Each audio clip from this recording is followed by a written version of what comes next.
You're gonna get into a half kneeling position. Make sure that the waistband is level. So if you have the up leg hip hiked, drop that one down so that you're level to start. And then we want to have things in line. So hip socket on top of knee in line with the foot. We don't want the foot outside, we want to have it in line. And then we want the same thing on this side. So hip socket, knee, and foot in line. It's at a 90-degree angle, so this shin is perpendicular to start.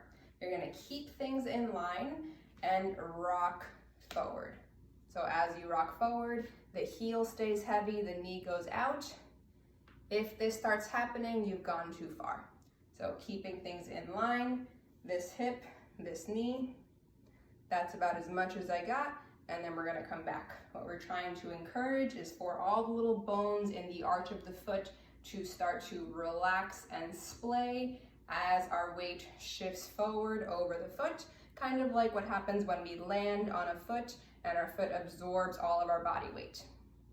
So as we come back, that arch will naturally lift a little bit more as we shift forward. So long as we keep the hip socket, the knee, and foot in line with each other, that arch should relax.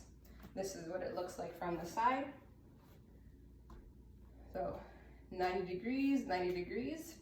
Once you start to go forward, if you notice, I have an arch right now because I haven't put my weight forward. I know it's hard to see with the lighting, but as I shift my weight forward and the knee goes forward and my hip stays in line, that arch will melt a little bit into the ground. And then as I come back, it'll lift. It's helpful to keep 3 points of contact. So you have ball of the big toe, ball of the pinky toe, and heel. The tippy heel must stay planted.